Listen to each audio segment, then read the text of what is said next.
once again.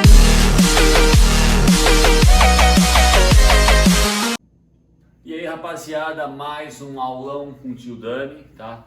O assunto de hoje, pessoal, a gente vai continuar na matéria relacionada a Brasil colonial ou Brasil colônia, parte 3, tá? Só para relembrar bem rapidinho, Brasil colonial ou Brasil colônia, parte 2, nós tratamos principalmente sobre capitanias hereditárias, governo geral e a existência das câmaras municipais dos ditos homens bons.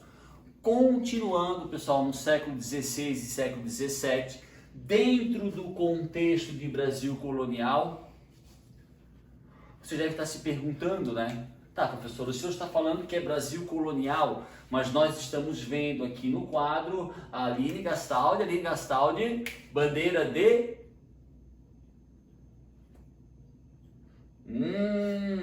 Portugal. Aline, bandeira da... Espanha. Então, peraí, professor, o assunto é Brasil colonial, mas nós estamos vendo a bandeira de Portugal e a bandeira da Espanha. Sim. Antes, pessoal, da gente entrar no assunto especificamente sobre o Brasil, nós falaremos de um acontecimento muito importante que ocorreu ali a partir de 1580, que nós chamamos de União Ibérica, quando Portugal, durante um determinado período, passa a ser governada pelo governo espanhol, por isso o nome União Ibérica. Afinal de contas, meus queridos alunos, Portugal e Espanha estão localizados dentro do continente europeu, numa região chamada Península Ibérica. Então, União Ibérica é um acontecimento que vai ser deflagrado a partir de 1580, quando Portugal passa a ser governada pela Espanha. Um pequeno detalhe que deve ser destacado: Portugal e Espanha na época eram as duas maiores potências do mundo, e como maiores potências do mundo, elas eram rivais. Perfeito? Aline, por favor. Então, pessoal, antes de falar sobre o Brasil especificamente falando, vamos falar os acontecimentos, as causas e consequências do que nós chamamos de União Ibérica. Em 1578, pessoal, numa guerra contra os mouros, uma pequena atenção. Pessoal, toda vez que vocês lerem alguma questão de vestibular, questão de prova, questão de Enem, a palavra mouros são os muçulmanos. A guerra é contra os mouros, a guerra contra os muçulmanos. Madrid foi atacada pelos mouros, Madrid foi atacada pelos muçulmanos.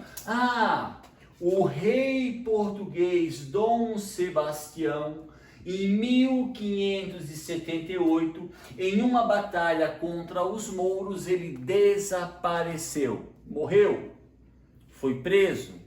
Ficou ferido e morreu? Ninguém sabe. O fato é, em 1578, o rei português Dom Sebastião, ele desapareceu numa batalha contra os mouros, traduzindo numa batalha contra os muçulmanos. Pequeno detalhe, Dom Sebastião, quando desapareceu, ele não deixou herdeiros. Lembra, pessoal, estamos falando de uma monarquia. Toda monarquia, o poder é hereditário. Quando um rei morre ou uma rainha morre, quem normalmente ocupa o poder seria um filho. Na falta de um filho, um parente mais próximo. Então, quando o rei português ou o rei lusitano, Dom Sebastião, desaparece em 1578, ele é substituído pelo seu tio-avô, Dom Henrique. Detalhe, pessoal, Dom Henrique, ele era um clérigo. O que é um clérigo? O clérigo é alguém que trabalha na igreja. E ele tinha por volta de 70 anos de idade. Nossa, professor, no século XVI, alguém com 70 anos de idade? Mas o senhor não falou que a expectativa de vida na época era por volta de 40, 45? Sim. Só que a gente não pode esquecer, pessoal, que seja na Idade Média ou após a Idade Média, na Idade Moderna, século XVI, século XVII, a expectativa de vida da grande maioria da população, inclusive da própria nobreza, 40, 45 anos. As pessoas que viviam mais, até os 50, 60, 70, normalmente eram pessoas pertencentes à igreja, principalmente à igreja católica.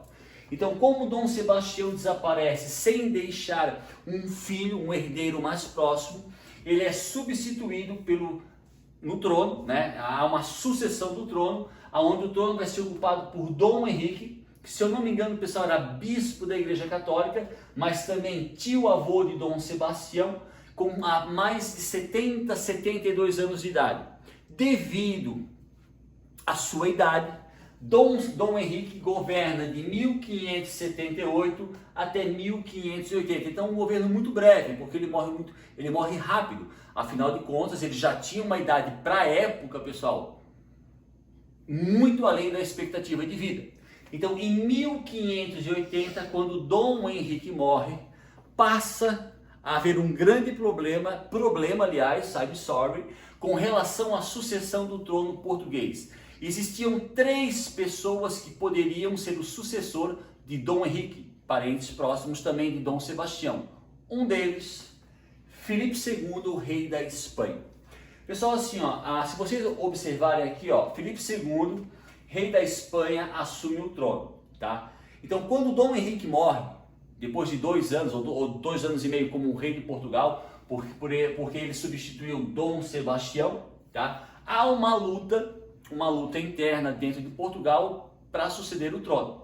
E entre 3 pessoas, uma delas é Filipe II, que tinha um parentesco com Dom Sebastião. Pessoal, eu tava fazendo a nossa aula hoje sobre União Ibérica e Brasil Colonial 3, e eu estava vendo na televisão uma série que se chama Isabel. É uma série que mostra a vida da primeira rainha da Espanha. E no caso, Isabel, que era de Castela que vai vir a ser a Espanha, o seu irmão, antes de Isabel ser rainha, o seu irmão era o rei de Castela. E o irmão de Isabel, rei de Castela, era casado com a irmã do rei de Portugal. Pessoal, então é muito comum esses casamentos entre parentes. Vou dar um outro exemplo. O nosso último imperador, Dom Pedro II, o seu pai era português, Dom Pedro I, mas a sua mãe era austríaca. Então, Dom Pedro II, além de ser nobre da nobreza brasileira, fazia parte da nobreza portuguesa e fazia parte da nobreza austríaca. Então, Filipe II, apesar de ser rei da Espanha, dentro da sua linhagem, ele tinha relações hereditárias com Dom Sebastião. Então, nessa disputa pelo trono, o Dom Henrique, após uma breve luta contra os seus oponentes dentro de Portugal, com o apoio da nobreza portuguesa, em 1580, Filipe II, rei da Espanha, assume o trono português, dando início ao que nós chamamos na história de União Ibérica. Então, voltando. Filipe II, que tem um parentesco com Dom Sebastião, após uma breve luta contra os outros oponentes que queriam assumir o trono, ele assume o trono de Portugal com o apoio da nobreza portuguesa. A gente não pode esquecer, pessoal, que em 1580 a Espanha era uma grande potência. Já Portugal, em 1580, estava num processo de decadência econômica. Então, ali no finalzinho do século XVI, muito diferente do que a maioria das pessoas pensam, Portugal já não era a mesma potência de antes. Era um país, era uma potência que estava passando por um processo de decadência militar e econômica.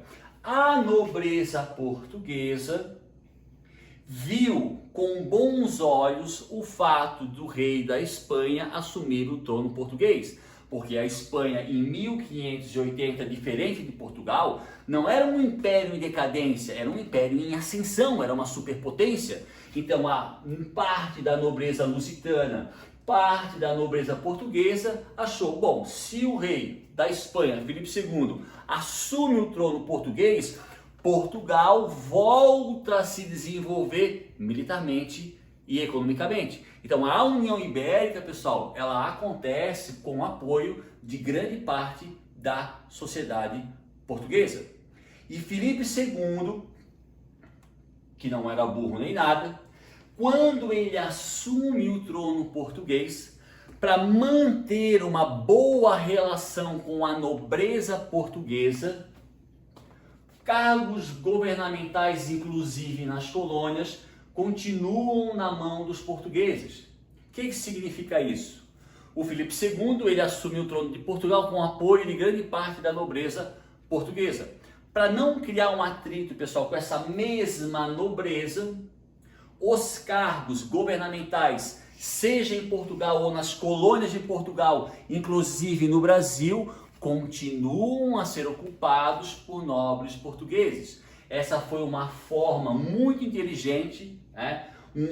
Uma forma política, uma jogada política que Filipe II fez para não ter atrito com a nobreza de Portugal. E é dessa forma, a partir de 1580, que começa o que nós chamamos de União Ibérica, um fato que ocorre entre Portugal e Espanha, mas que atinge diretamente o Brasil. Afinal de contas, o Brasil era a maior colônia portuguesa na época. Beleza, galerinha? Aline, por favor. Fazer uma pequena enquete, pessoal, coisa rápida. Minha querida Aline, sai do celular. Bandeira. Country. Tá, essa. Reino Unido. Do Reino Unido, muito bom. Mas não é da Inglaterra, é do Reino Unido. É, né? Isso. A da Inglaterra, sim. Isso aqui é a bandeira do Reino Unido, perfeito. Se for, sim, está certíssimo. Se fosse, Aline, só da Inglaterra, o que é a bandeira da Inglaterra? Seria só essa cruz vermelha e aqui seria branco. Isso aqui realmente, aqui tem a bandeira da Escócia, da Inglaterra e do País de Gales junto, tá? Essa é mais difícil, concordo. Essa aqui é França. França, muito bom! Então, bandeira da França, bandeira do Reino Unido, e para complementar, eu considero a mais difícil e posso dar uma dica. Capital, a cidade de Amsterdã, cidade das flores e das bicicletas. Bélgica? Perto da Bélgica. Bélgica é Bruxelas, é muito próximo, encostado com a Bélgica. Começa com H. Amsterdã, Moinhos, capital das bicicletas, das flores, os Dickens, abaixo do nível do mar, leite, Milka, aquele chocolate com umas vaquinhas, Holanda. Holanda? Pessoal, você já deve estar se perguntando, tá, peraí, mas professor, o senhor está explicando sobre a União Ibérica, que foi o período onde Portugal passa a ser governada pela Espanha, no caso pelo rei Filipe II. E aí, de repente, o senhor apresenta uma outra imagem onde aparece a bandeira da França, a bandeira do Reino Unido e a bandeira da Holanda. Pessoal, toda potência, vou dar um exemplo. Os Estados Unidos hoje é a maior potência militar e econômica do mundo. Sendo uma potência, os Estados Unidos têm vários inimigos. Toda potência, independente, pessoal, do tempo, seja lá na Idade Antiga, seja na Idade Média, na Idade Moderna, na Contemporânea, todo país que é uma potência, ele tem inimigos. O Brasil, por exemplo, no século XIX, na época de Dom Pedro I e principalmente Dom Pedro II, o Brasil era uma potência dentro da América do Sul. E como potência, o Brasil tinha inimigos como Argentina e Paraguai. A Espanha, quando acontece a União Ibérica, como eu falei anteriormente, a Espanha não era como Portugal, pessoal, um império em decadência. A Espanha era um império, a Espanha era uma potência militar, era uma potência econômica. E como potência, ela possuía um vasto império e automaticamente possuía muitos inimigos, dentre eles a França, no caso o Reino Unido, mas principalmente a Inglaterra e a Holanda. A partir do momento que os espanhóis, através da União Ibérica, passam a controlar Portugal, os inimigos da Espanha também serão inimigos de Portugal. A partir do momento que acontece a União Ibérica, os inimigos da Espanha passam a atacar Portugal, ou passam a atacar colônias pertencentes aos portugueses, porque Portugal é governada pela Espanha. Esses inimigos, existem outros, mas os principais, França, Inglaterra ou Reino Unido, né? E a Holanda. Pessoal, um dos focos do nosso assunto hoje, que é Brasil Colonial Parte 3, além da União Ibérica, é falar sobre os vários momentos do Brasil colonial, quando o Brasil foi invadido por outros países, como por exemplo França e Holanda. E essas invasões, na sua grande maioria, vão acontecer durante o período de vigência da União Ibérica, durante aquele período em que Portugal está sob o controle da Espanha, automaticamente o Brasil colônia também está sob o controle espanhol. Compreenderam? A maioria dessas invasões que acontecem ao território brasileiro, praticadas principalmente por franceses, holandeses e ingleses, a maioria delas acontece durante o período da União Ibérica. Por quê? Porque os inimigos da Espanha também serão inimigos de Portugal. Aline? Pessoal, se eu tivesse em sala de aula, eu faria a seguinte pergunta. Aline, Jack Sparrow, isso te lembra o quê? O nome Jack Sparrow? Pirata? Não, o nome do filme? Caribe? Piratas do Caribe, Aline. Piratas do Caribe. Eu não gosto de aluno que fica cortando a palavra. Piratas do Caribe. Eu não sou alunar. O que é um pirata? É um ladrão. É um ladrão, é um bandido que rouba de que maneira? Como assim? Ele vem a cavalo? Ele vem Nos mares. Né? Nos mares, são bandidos nos mares. Piratas são bandidos dos mares, tá? Pessoal, Jack Sparrow lá, o Johnny Depp, o bonitão. Pirata é bandido. E ponto final. O bonitão é Orlando Bloom. Continuando a aula. Pessoal, na época, pirata, pessoal, não é uma lenda. Pirata não é, eles realmente existiram. De verdade. De verdade. Agora a pergunta que eu faço, pirata é um bandido do mar. Ok, beleza. E o que é um corsário? E Aline, o que é um corsário? Pirata é um bandido do mar. Ok, beleza. Exemplo, Jack Sparrow. O que é um corsário? Um corsário. Essa pergunta é difícil. Essa pergunta é bem difícil. Ainda mais quando você não teve aula com Daniel Tomazini, mas isso é bem difícil. Seria um... tipo... O pessoal está esperando, Aline. O pessoal está esperando. Eu não sei. Aline, eu vou te mostrar aqui, ó. Aqui eu coloquei uma imagem, aqui embaixo tem uma imagem de um navio, aqui pela bandeira é um navio pirata. Aqui em cima eu coloquei a palavra, o nome de um país chamado Inglaterra. Aqui eu botei a palavra Sax e botei Santos, pessoal. Cidade do litoral de São Paulo, São Vicente, cidade do litoral de São Paulo, criada por Martim Afonso de Souza, Vitória, cidade de Pernambuco, Vitória é Pernambuco, né? Não, Vitória é a capital do Espírito Santo. Que vergonha. Que vergonha. Vitória no Espírito Santo e Recife é a capital de Pernambuco. Pessoal, qual é a relação disso tudo? Na época, durante o século XV, século XVI, século XVII, o governo inglês, e especialmente durante o governo da Elizabeth I, eles tinham o hábito de utilizar o trabalho dos piratas. Aline, quando um pirata, que é um bandido do mar, ele trabalha em acordo junto com uma nação, ele é chamado de corsário. Então eu sou um pirata. Aí o governo inglês disse, pirata Daniel, a gente quer que você assalte navios da Espanha. Então nós vamos lhe dar armas, nós vamos fazer uma manutenção no seu navio, nós vamos lhe dar mantimentos, água, bebida, e você vai assaltar um navio espanhol. Quando um pirata, pessoal, ele pratica um saque, ele pratica um roubo, ele rouba um navio de um outro país, ele invade uma cidade de um outro país para roubar, quando ele faz isso, mas está apoiado por uma nação, ele é chamado de corsário. O país da Europa, que lá no século XV, XVI e XVII, mais utilizou o trabalho dos corsários foi a Inglaterra.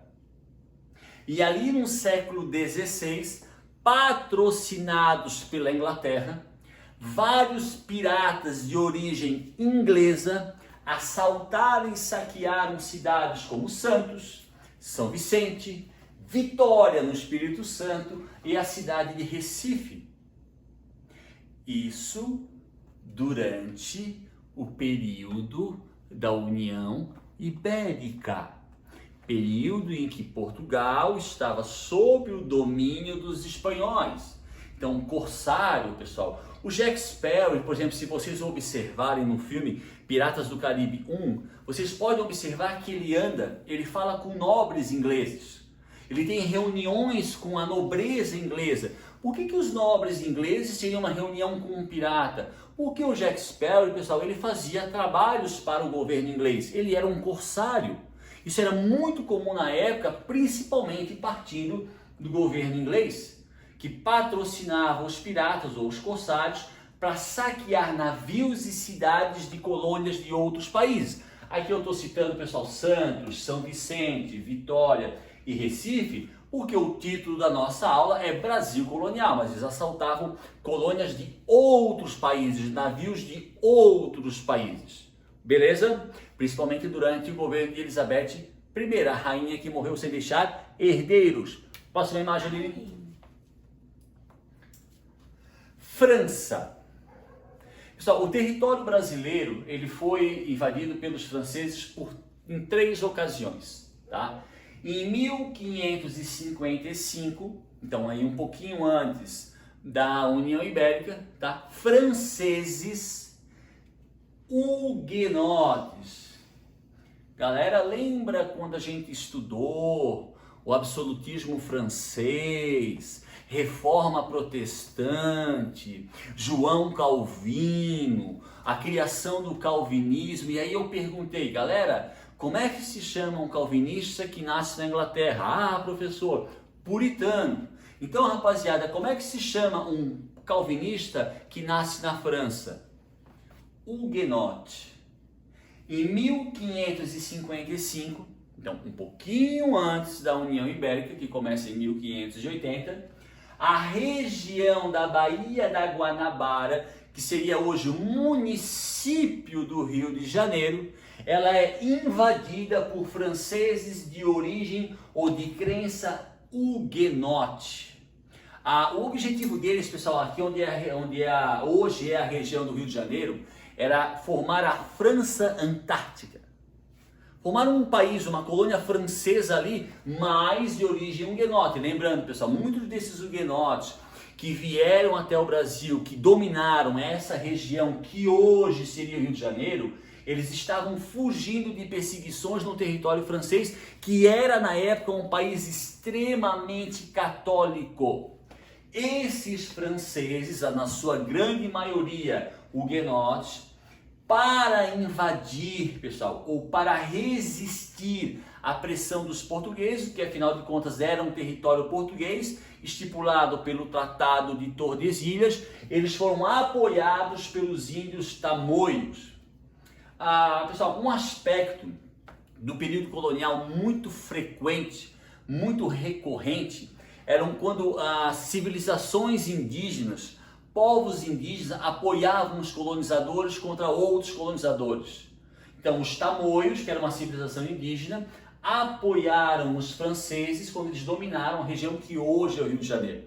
Esses tamoios também vão ajudar os franceses a combaterem os portugueses. Isso era muito comum na América Espanhola. Lembram, pessoal, do assunto a América Espanhola, ou das Aztecas, Incas e Maias?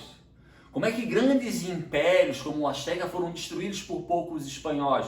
Porque os espanhóis tiveram ajudas de populações nativas pré-colombianas que eram escravizadas ou submetidas a trabalho forçado pelos astecas. Isso não é diferente, mas isso também vai acontecer no Brasil. E quando os franceses ocupam essa região de Portugal, Portugal, com apoio de outros povos indígenas e dos jesuítas, expulsam depois de 5 anos os franceses do que hoje seria o município do Rio de Janeiro. Então, se a gente analisar para invadir e resistir, os franceses receberam o apoio dos tamoios. Para expulsar os franceses, os portugueses receberam o apoio de outros povos indígenas e também dos jesuítas. E por volta de 1560, os franceses são expulsos da região onde hoje está localizado o município do Rio de Janeiro, que porventura foi criada, a cidade do Rio de Janeiro foi criada em 1567, 1565, e logo depois, em 1573, é criada a cidade de Niterói. Lembra aquela ponte, pessoal? Gigante, de 15 quilômetros. Ela liga a cidade do Rio de Janeiro, criada em 1565 pelos portugueses, até a cidade de Niterói, criada pelos portugueses em 1573. Então essa foi a primeira tentativa dos franceses de dominar uma parte do Brasil, território até então pertencente aos portugueses, de acordo com o Tratado de Tordesilhas, assinado com os espanhóis em 1494. Aline, próxima imagem, por favor.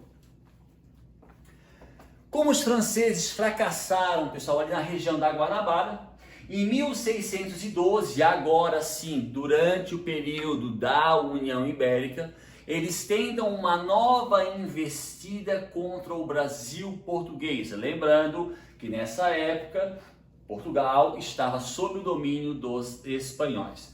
Pessoal, eu peguei uma foto bem aproximada. Essa foto, ela é a Ilha de São Luís. Por gentileza, Aline, capital do Piauí.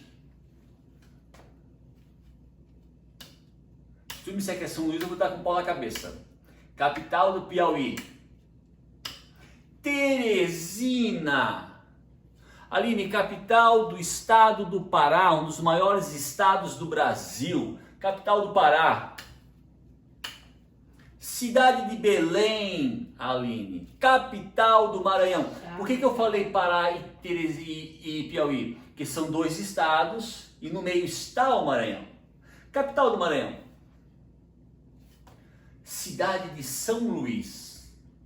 Pessoal, em 1612, franceses, agora católicos, invadem uma pequena porção de terra no litoral do Nordeste brasileiro, ou essa ilha, que será chamada de São Luís. Quando os franceses, pessoal, católicos, invadem essa ilha, que hoje é a capital do estado do Maranhão, em 1612, eles constroem uma fortaleza.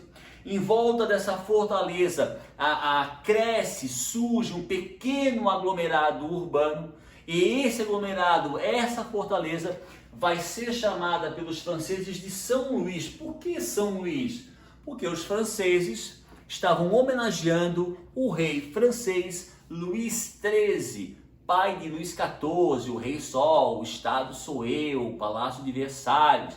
Então, na realidade, pessoal, o nome da capital do estado do Maranhão, São Luís, foi dado pelos franceses em 1612 para homenagear o seu rei Luís XIII.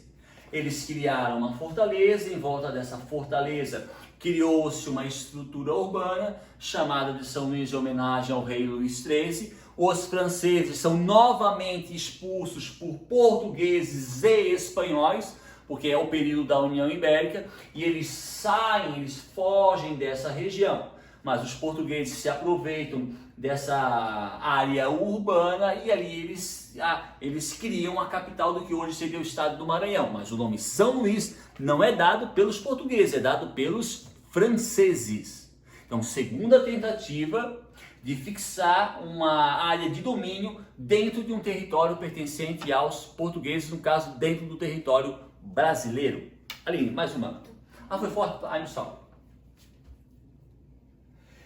Pessoal, os franceses, quando eles são expulsos da região de São Luís, eles tentam até se fixar ali no interior do Amazonas, atrás das drogas do sertão, são expulsos novamente pelos portugueses e eles conseguem, pessoal, finalmente, lá na metade do século XVII, a se apossar de uma área da América do Sul, até hoje chamada de Guiana Francesa.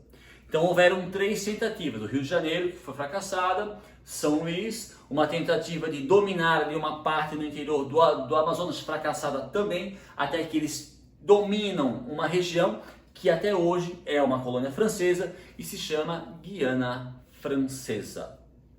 Agora, pessoal, a gente vai analisar um dos períodos mais importantes da história do Brasil colonial, o tal de Brasil holandês, quando a boa parte da região nordeste do Brasil foi dominada pelos holandeses de 1630 a 1654. Então, antes da gente falar sobre a invasão em si, tá?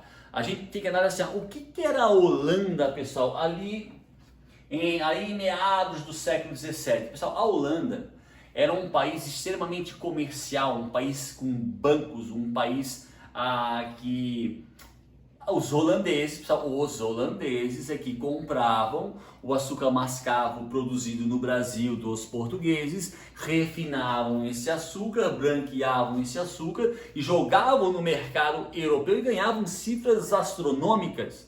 Então a Holanda, mesmo na época já pequenininha, era um país extremamente comercial, com um sistema comercial, um sistema bancário muito eficiente. Tanto que os holandeses, pessoal, isso antes da ocupação do Brasil, eles criaram a Companhia das Índias Orientais. Era uma companhia comercial. Pessoal, essa Companhia das Índias Orientais, ela era tão poderosa, mas tão poderosa que ela, por exemplo, ela deflagrava guerras, ela se apossava de colônias. Então era uma companhia, tipo uma empresa, uma companhia comercial, era uma empresa criada dentro da Holanda que era tão poderosa que essa empresa chamada Companhia das Índias Orientais tinha o poder de declarar guerra a uma outra nação, tinha o poder de conquistar uma colônia. E depois, claro, pessoal, Companhia das Índias Orientais, obviamente, era uma companhia comercial que tratava de negócio com relação ao Oriente, região da Índia, Ásia, Oriente Médio. Depois os holandeses vão criar a Companhia das Índias Ocidentais, que é uma companhia comercial que tem negócios no continente americano.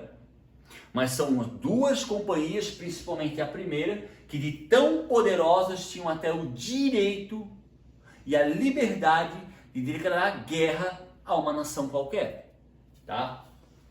Então vamos lá, pessoal. Em 1580 acontece a União Ibérica.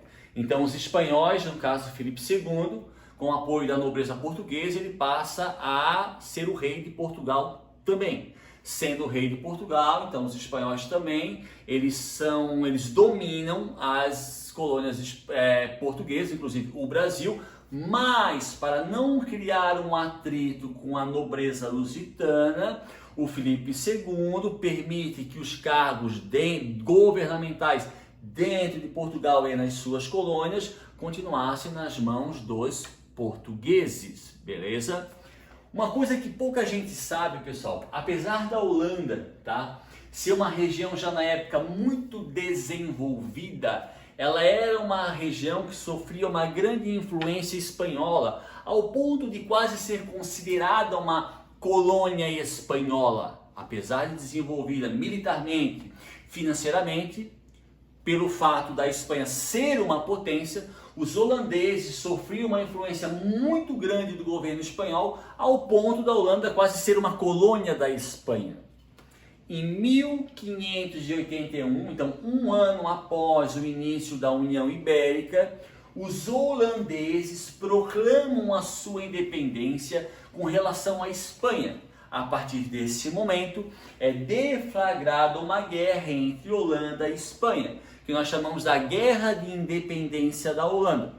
Então, 1580 começa um conflito armado entre a recém-independente colônia holandesa contra a metrópole Espanha. Só que em 1581, pessoal, já existe a União Ibérica. Os espanhóis já controlam o governo português. Os espanhóis já controlam todo o comércio que os portugueses faziam com suas colônias, principalmente o Brasil. E o que a Espanha faz? Quando começa o conflito armado com a Holanda, os espanhóis vão proibir os portugueses de manterem relações comerciais com a Holanda. O que significa isso, meus queridos? O fim do comércio entre Portugal e Holanda. Resumindo, os portugueses ficam proibidos de vender aos holandeses o açúcar mascavo. Sem o açúcar mascavo, os holandeses não têm como ter o açúcar branco refinado, que gerava um lucro astronômico, porque na época o açúcar branco ele era quase que cotado conforme o preço do ouro. Então, para prejudicar o esforço de guerra holandês, a Espanha, que já controlava Portugal desde 1580, proíbe os portugueses de manterem relações comerciais com a Holanda. Então, dessa forma, a Holanda não recebe mais o açúcar mascavo produzido no Brasil. Isso causa um rombo astronômico nos cofres da Holanda, porque eles não têm mais o açúcar branco para lucrar. A partir desse momento, a partir do fim do comércio entre Portugal e Holanda, imposto pela Espanha, os holandeses começam a planejar uma invasão ao território brasileiro, obviamente, meus queridos, a região nordeste do Brasil, que era ali onde ocorria o ciclo da cana-de-açúcar. Perfeito? Pessoal, em 1624 e 1625, os holandeses eles praticam a primeira tentativa, já coloquei aqui que foi frustrado. Em 1624, os holandeses invadem Salvador. Por quê? Aline, por que Salvador? Por que invadir Salvador em 1624? Por que não Rio de Janeiro? Por que não São Vicente ou Recife? Porque Salvador, pessoal, em 1624 era a capital do Brasil. Era ali onde morava, onde comandava o governo geral, o governador geral. Então os holandeses pensaram, vamos dominar Salvador, que é a capital da colônia Brasil, e a partir dali a gente cria um território, uma possessão holandesa dentro do Nordeste, dentro do Brasil, dentro de uma colônia portuguesa. Só que essa tentativa foi frustrada. Entre 1624 a 1625, os holandeses foram cercados, foram sitiados por forças portuguesas e espanholas. O que é sitiar? Quando tu cerca um exército dentro de uma cidade. Ninguém sai, ninguém entra e tu bombardeia. Então houve um sítio de 1 ano e a primeira tentativa de invadir uma área do Nordeste brasileiro foi frustrada. Pessoal, gastou-se muito dinheiro. E os holandeses não tinham mais um dinheiro para fazer uma segunda tentativa. Mas os holandeses, como os ingleses, também praticavam a pirataria. Os holandeses também assaltavam navios de outros países. E entre o ano de 1625 a 1630, os holandeses atacaram um carregamento de ouro espanhol, ouro proveniente do continente americano. Esse ouro roubado pelos holandeses da Espanha vai ser utilizado pelo governo da Holanda para financiar e patrocinar uma segunda tentativa de invasão em 1630, aonde eles vão não mais invadir Salvador, como foi da primeira vez.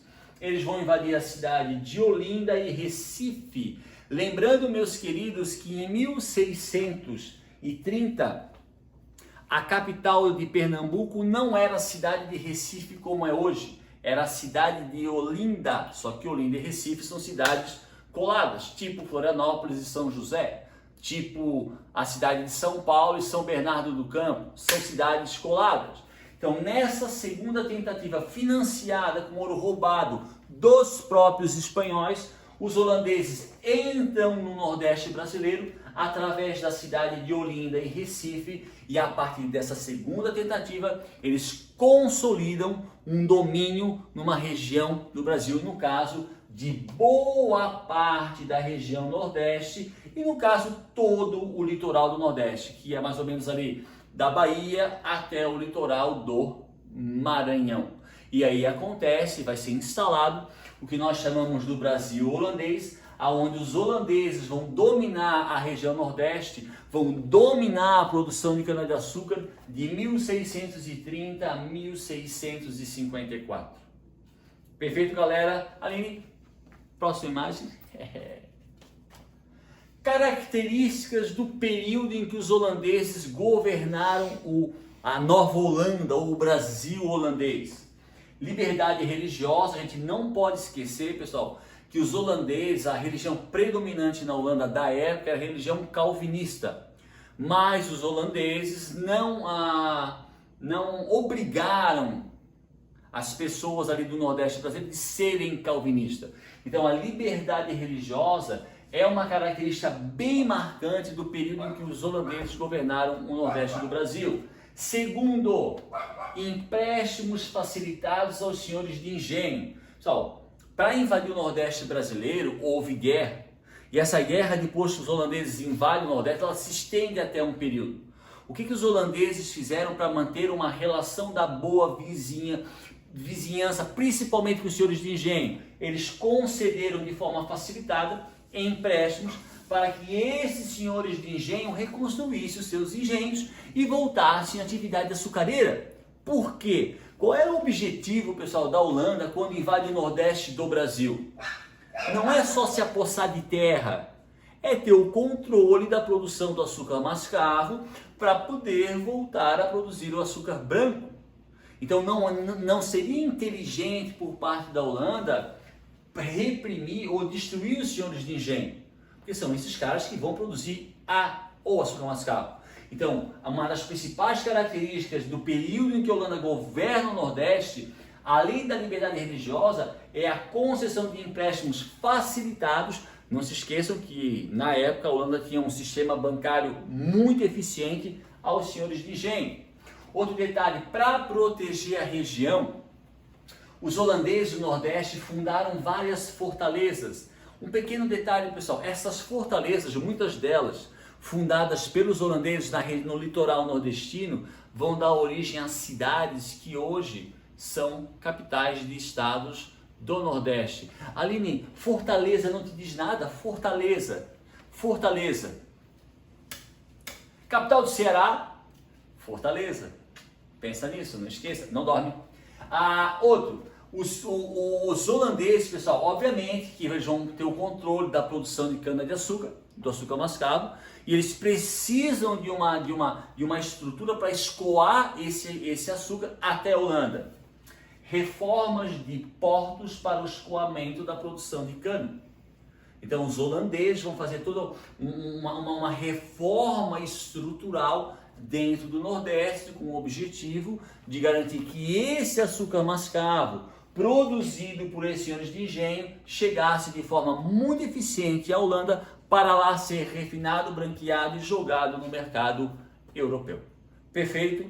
Pessoal, se vocês olharem aqui embaixo, eu botei numa letra maior, em negrito, o nome de Maurício de Nassau-Siegel.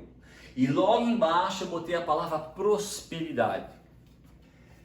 Entre 1637, galera, a 1644, o governo holandês, ou a Companhia das Índias Ocidentais, que era a empresa que controlava todo esse processo de colonização e ocupação do Nordeste do Brasil, vai nomear o Maurício de Nassau como governante, como o rei da Nova Holanda. E de 1637 a 1644, o Maurício de Nassau-Siegel, ele governa a Nova Holanda. Por que eu botei a palavra embaixo prosperidade? Pessoal, esse período de governo do Nassau, ele é marcado por muita prosperidade social, prosperidade política e principalmente prosperidade econômica. Por quê? Aline, por favor. Essa é uma foto, só pessoal, para a gente enfatizar, essa é uma foto do Maurício de Nassau-Siegel. Na verdade é José Maurício de Nassau-Siegel, tá? Aline. Pessoal, o Maurício de Nassau, se a gente pensar assim, ó, ele governou 1637. 1637 ainda é um período muito marcado pelo renascimento cultural e científico. Nunca se esqueçam que o renascimento cultural e científico, ele começa em Gênova e Veneza, mas se espalha por todo o continente europeu, inclusive chegando à Holanda. E lá na aula de renascimento cultural a gente falou de um holandês chamado Erasmo de Roterdã, na obra Elogio à Loucura, obra que vai estimular quem a fazer uma grande reforma? Martin Luther ou Martinho Lutero. Então o Renascimento ele chega até a Holanda. O Maurício de Nassau-Siegel, pessoal, ele era considerado um humanista.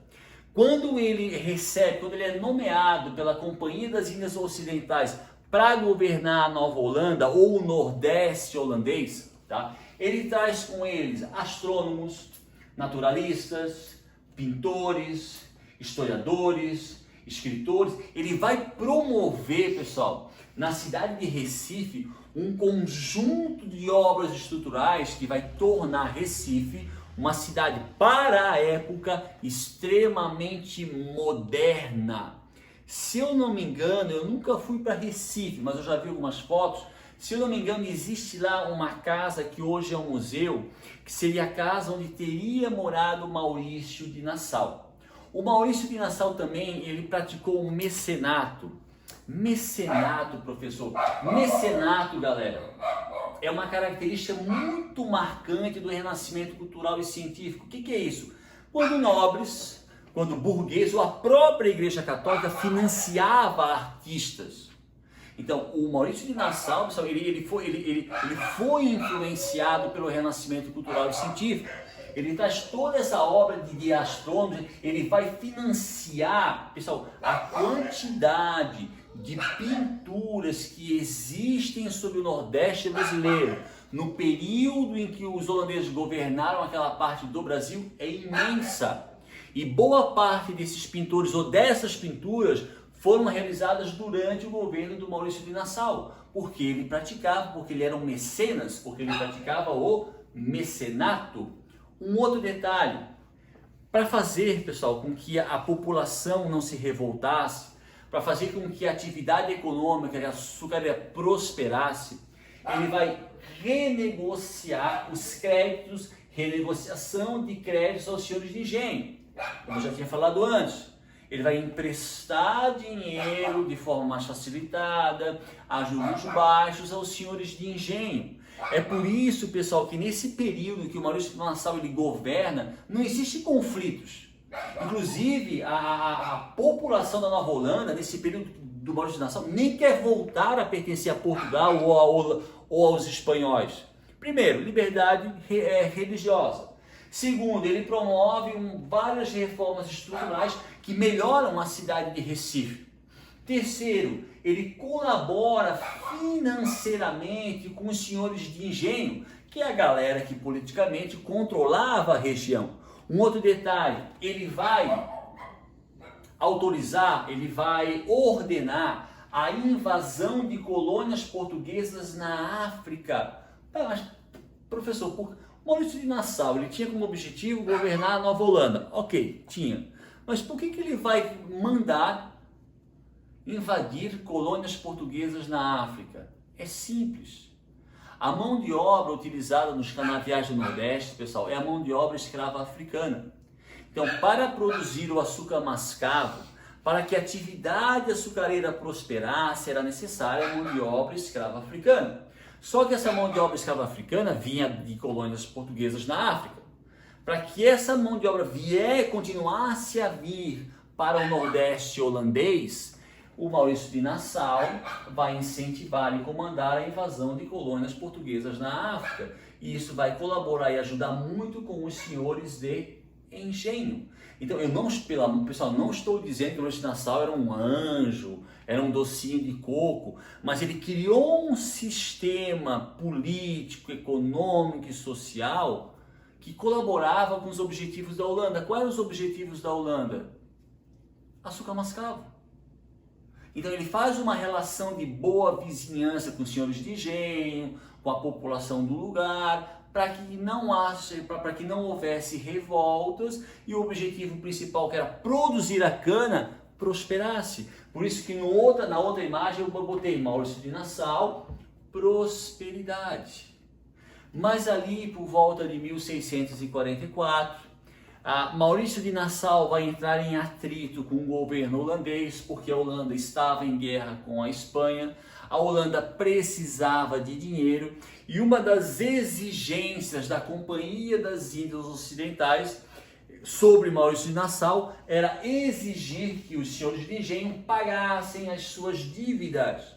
Maurício de Nassau não acata as exigências da Companhia das Índias Ocidentais, ele entra em atrito com as autoridades holandesas e ele é deposto do governo da Nova Holanda. Com a saída de Nassau, tudo isso passa a não mais acontecer. E a partir da deposição de Nassau pela Companhia das Índias Ocidentais, dentro da Nova Holanda, voltam a pipocar, a ser deflagrados conflitos para a expulsão dos holandeses. Deflagração de conflitos. Pessoal, a princípio, esses conflitos são feitos por colonos, por senhores de engenho e não apoiados por Portugal. Um outro detalhe, Maurício de Nassau, Aline, ele é deposto em 1644. A União Ibérica acaba em 1640. Então, quando Maurício de Nassau ele é deposto pela Companhia das Índias Ocidentais, quando volta a ser deflagrados conflitos dentro da Nova Holanda para expulsar os holandeses, já não havia mais a União Ibérica. Portugal era governada pelos portugueses. Só que esses conflitos, a princípio, não foram apoiados pelo governo português, porque quando Portugal passa a ser governada por portugueses, os portugueses tentam fazer uma negociação com a Holanda. Eles dizem para os holandeses: se vocês quiserem ficar com Pernambuco, ok, não tem problema, desde que vocês nos paguem uma quantia X. Então, como os portugueses, pós-União Ibérica, estavam negociando regiões do Nordeste com os holandeses, eles não apoiaram esses conflitos deflagrados dentro do Nordeste, que tinham a intenção de expulsar os holandeses. Beleza, galerinha? Aline? Mas, entre 1645 a 1654, acontece a insurreição pernambucana. Ali, próxima imagem. E, pessoal, essa imagem é uma imagem clássica. É a Batalha dos Guararapes. Inclusive, meus queridos, o Exército Brasileiro, nosso Exército Brasileiro, essa instituição tão respeitada, ela considera que o início do Exército Brasileiro se deu a partir da Batalha dos Guararapes. Essa foi uma batalha contra os holandeses, promovidas por colonos, senhores de engenho, populações do Nordeste, aonde, após uma sangrenta batalha, os brasileiros, entre aspas, conseguem vencer os holandeses. A partir da insurreição pernambucana, a partir da Batalha dos Guararapes, quando os colonos brasileiros, os portugueses, os mulatos, os negros, os nativos, começam a vencer os holandeses dentro do Nordeste, os portugueses passam a apoiar essa população nordestina nessa batalha contra os holandeses, até que em 1654 os holandeses são expulsos do território brasileiro de forma definitiva. insurreição pernambucana, dentro dela está a Batalha dos Guararapes, são essas batalhas, são essa insurreição, e depois com o apoio da coroa portuguesa, já não mais dominada pelos espanhóis desde 1640, que é o ano de final da União Ibérica, os holandeses em 1654 são expulsos do Brasil de forma definitiva. Ah, professor, o que aconteceu depois? Isso agora, meus queridos, é uma outra história. Mas, pessoal, para frisar, tá? Nós vamos ter um próximo vídeo, Brasil Colônia, parte 4. Nesse próximo vídeo, a gente vai falar sobre Bandeirantes, a atividade Bandeirantes, a importância da atividade Bandeirantes na expansão territorial do Brasil. Nós vamos falar quem eram os bandeirantes. Nós vamos falar sobre o processo de colonização do interior do Nordeste brasileiro.